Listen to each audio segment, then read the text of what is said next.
nama-nama Allah, Al-Asma'ul Husna. Kita Al-Fattah sudah, Al-Alim sudah, ya. Terakhir Al-Afu, Allah yang Maha Pemaaf sudah.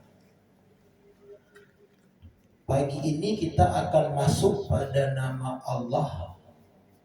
Ini dua, jadi langsung dua. Kenapa langsung dua? Karena ulama mengatakan nama Allah yang ini tidak boleh dipelajari satu-satu, dia harus langsung dua.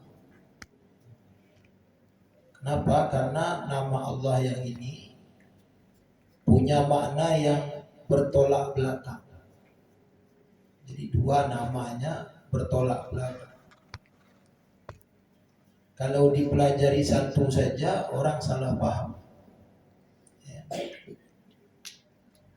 Pemarah dan pemaaf bertolak belakang enggak? Jadi harus dipelajari dua-duanya. Ada nama-nama Allah itu yang bertolak belakang, yang kemudian harus dipelajari dan dipahami dua-duanya. Apa itu? Pagi ini kita akan belajar nama Allah Al-Qabid dan Al-Basit. Dua. Satu Al-Qabid, satu Al-Basit. Maka ada orang namanya Abdul Qabid, ada orang namanya Abdul Basit. Al-Qabid je, Al-Basit je. Dua nama Allah, nomor 20 dan nomor 21. Dia harus dipahami bersama, ya, karena dia bertolak belakang maknanya. Apa itu Al-Qabid dan apa itu Al-Basit? Kata ulama, Al-Qabid huwa alladhi yaqbidul arwah indal mamat, wal basit huwa alladhi yabsitul arwah indal hayat. Al-Qabid adalah Allah yang maha mengambil ruh waktu orang mati. Al-Basit adalah Allah yang maha mengembalikan ruh waktu orang hidup. Ambil agih itu Allah. Inyo maha mampir, inyo maha magih. Apa diantaranya? Mengambil ruh waktu mati, memberikan ruh waktu hidup. Orang yang mati itu rohnya diambil oleh Allah. Orang yang hidup lagi itu rohnya diberi oleh Allah. Itu Al-Qabid, Al-Basit. Wallazi yaqbidu sadaqah waz zakah minal aghniya wa yabsutul arzaq was sadaqah waz zakah lid-du'afa. Dialah Allah yang maha mengambil zakat, mengambil sedekah dari orang-orang kaya. Dialah Allah yang maha memberi sedekah zakat kepada orang-orang miskin. Jadi ada orang kaya, Allah patuh zakat, tak zakat, Allah patuh sedekah, tak sedekah. Diambilnya sama Allah hartanya dengan cara macam-macam.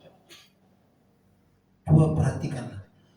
Awak kalaulah Allah yang maha mengambilnya, orang yang layak zakat dan layak sedekah, yang layak kurban, tidak mau kurban, ada aja cara Allah mengambil uang 2,7 itu. Berapa kurban di sana? 2,9 itu.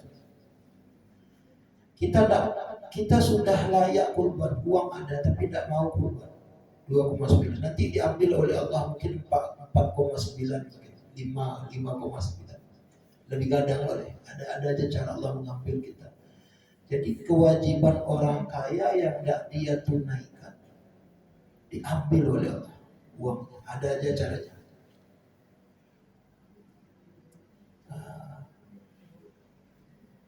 Hak orang miskin tidak kita beri, ada-ada aja cara Allah memberinya. Nah, itu Allah yang maha mengambil, al-qabid, yang maha memberi, al-basir. Harta hasil tani. Yang ketiga hasil dagang. Yang keempat hasil tambang. Nah, kalau yang kelima hewan ternak. Nah, kalau hasil tani itu yang wajib zakat makanan pokok. Basawah itu apa? Wajib zakatnya. Kalau tanaman timun tidak wajib zakat. Bertanam taruang, ladu, apa lagi? Bawang tidak wajib zakat. Wah enak ya, kita tanam mentimun saja, cabai aja. Nanti ada zakat jual beli nanti kalau dijual. Nah Bapak Ibu, itulah al-qabid al-basit, yang maha memberi, yang maha mengambil. Dia giat.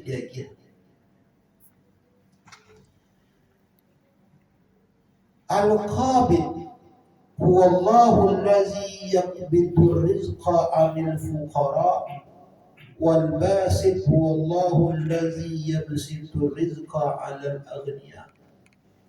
Al-qabid dialah yang melapangkan rezeki orang-orang kaya.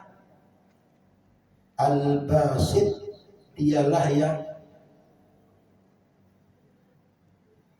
mempersempit rezeki orang-orang miskin.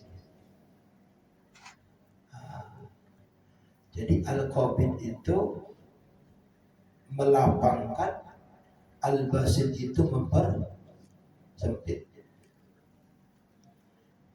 Orang-orang kaya itu Allah yang melapangkan rezekinya. Orang-orang miskin itu Allah yang mempersempit rezeki.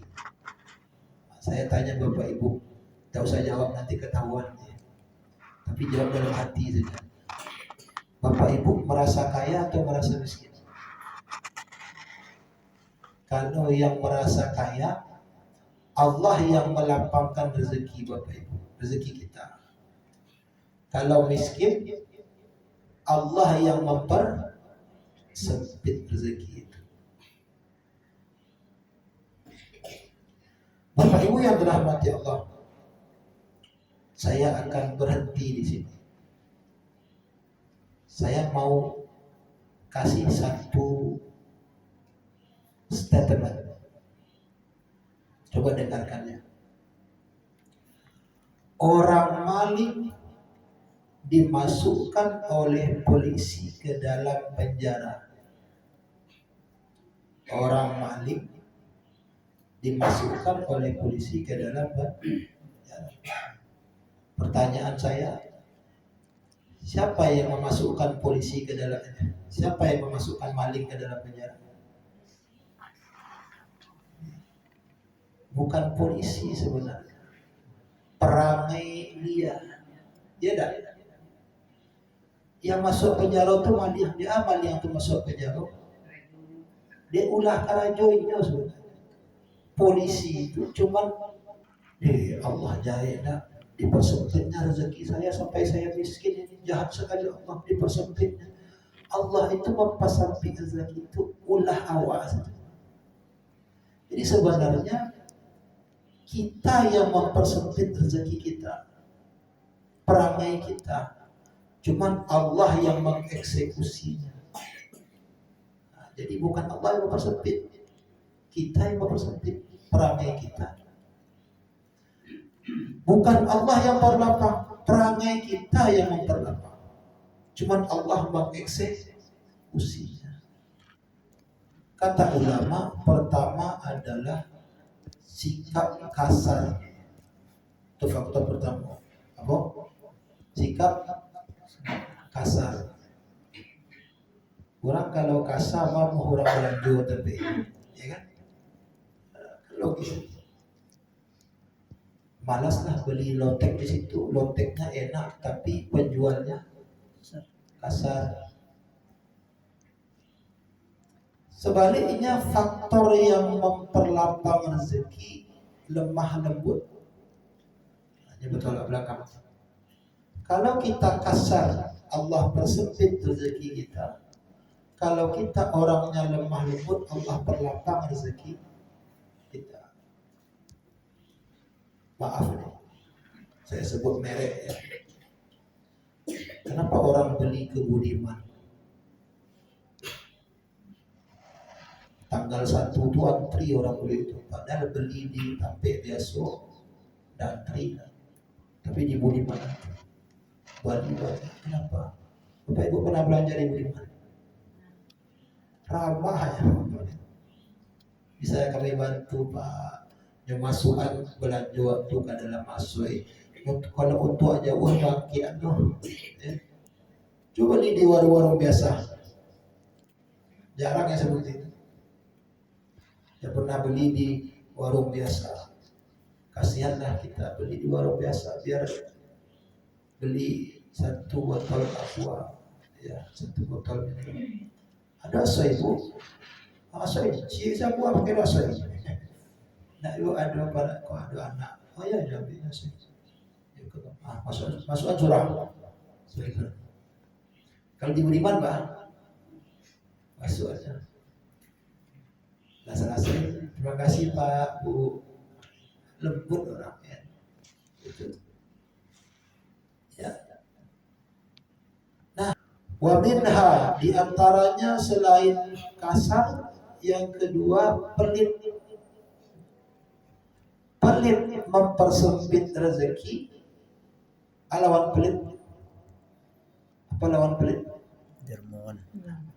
Dermawan memperlapang rezeki.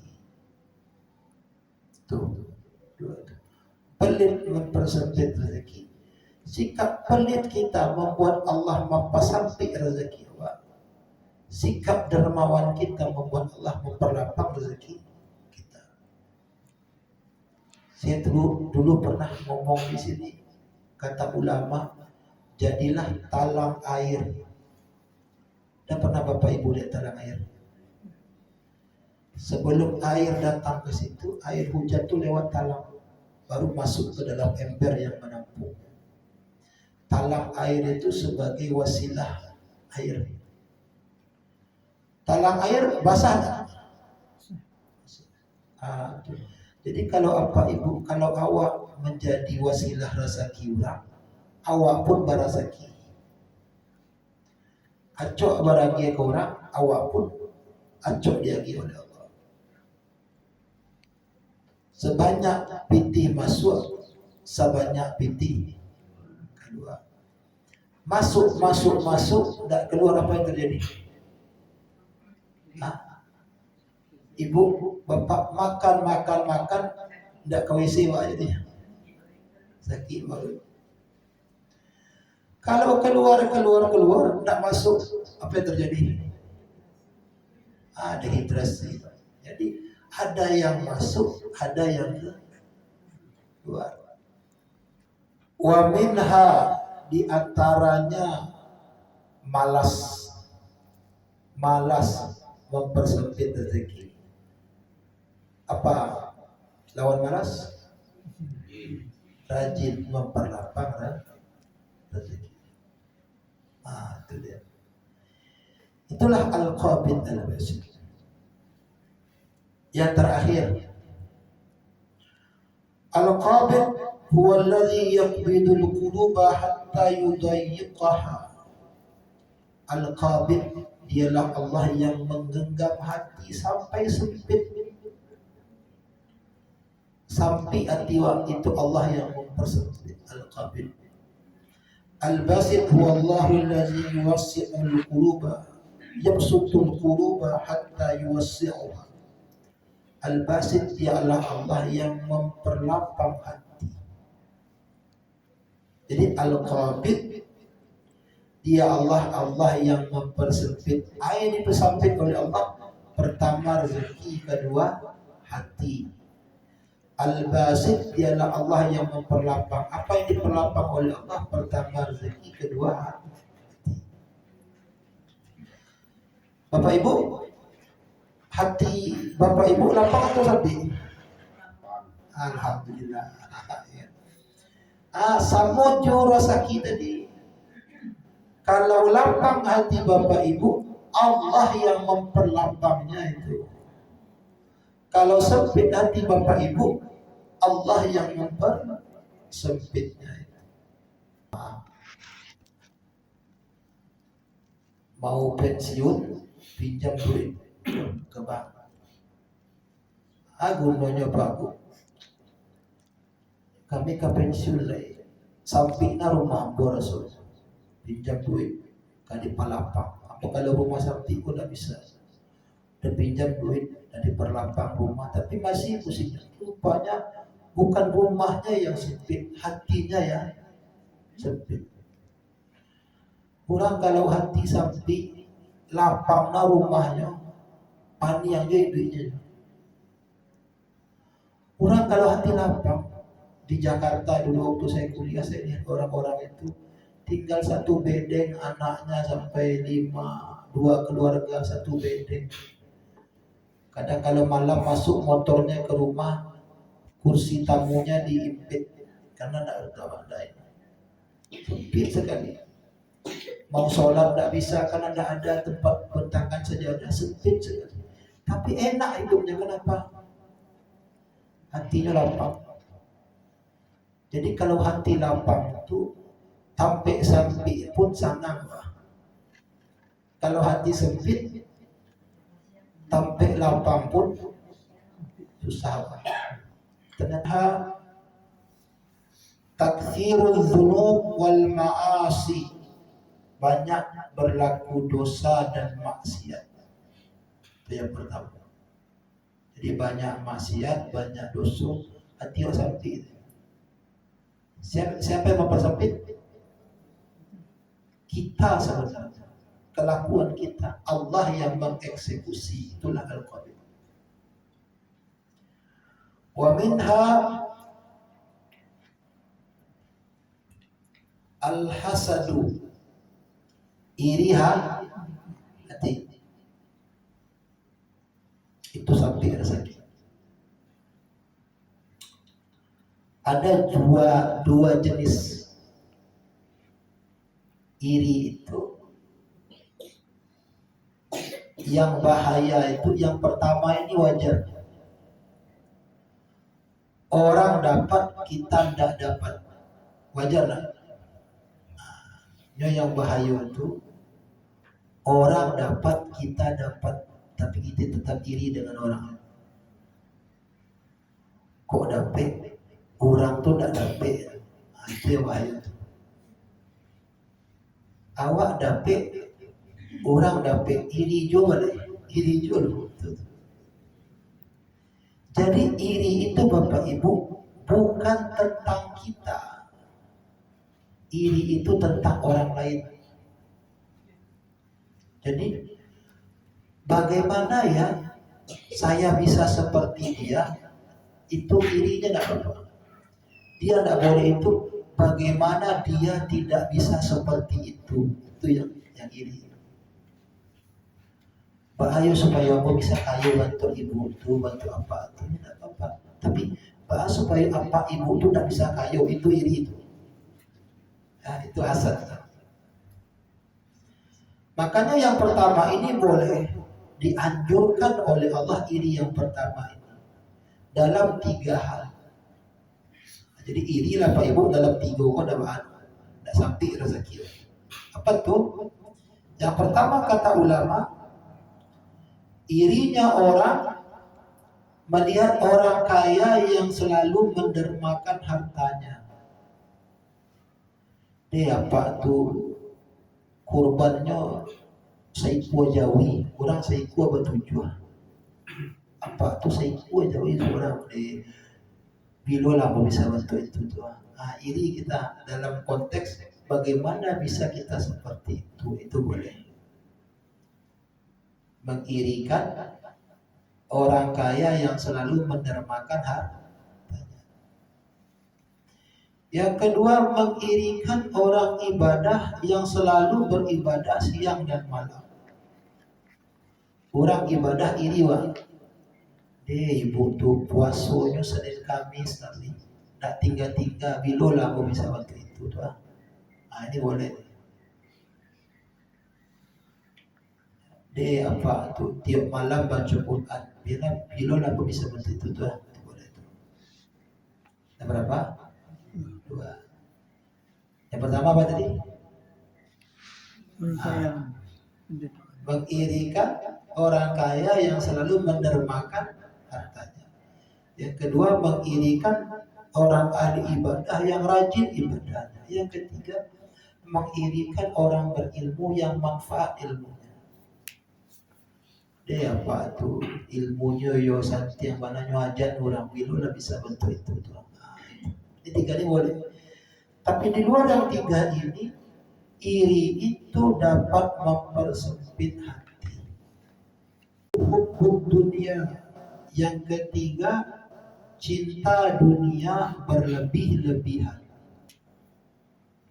Itu sampai hati. Cinta dunia berlebih-lebihan. Cinta itu adalah adanya 2 aku. Maaf, saya tanya ya Bapak Ibu ya. Bagi yang suami istri, apa cinta ke istri? Cinta. Istri cinta ke bapak? Cinta. Itu namanya cinta. 2 aku. Tapi kalau cintanya 1 aku itu tidak cinta. Saya kasih Bapak Ibu contoh. Ibu cinta enggak cincin emas ibu? Cinta enggak? Cinta ya. Cincin emas ibu itu cinta enggak dengan ibu? Cinta enggak? Kalau cinta coba jatuh aja di jalan. Aku hanya coba lihat. Saya mau ke tempat ibu itu, pokoknya mau tempat dia. Ada. Itu tidak cinta. Kita cinta mobil kita. Mobil kita cinta kita enggak? Berarti itu tidak cinta. Cinta itu adalah pengakuan 2 aku. Kita cinta dunia. Dunia cinta kita enggak? Buktinya kalau kita meninggal dunia, dia tidak panggil lagi kita. Berarti dia tidak cinta kita. Kalau cinta akhirat, kita cinta akhirat cinta kita enggak? Buktinya nanti dipanggil oleh akhirat. Itu cinta dunia itu tidak jadi cinta. Karena dia cinta bertepuk sebelah tangan. Nah, cinta dunia yang berlebihan. Daba ado carilah dunia, tetapi jangan berlebih-lebihan. Ada satu hadis qudsi yang saya suka. Saya kalau rezeki saya sedang agak down, saya sering ulang baca hadis ini. Kan rezeki orangnya kadang ada naik turun. Kalau rezeki agak down, ada hadisnya. Hadis qudsi.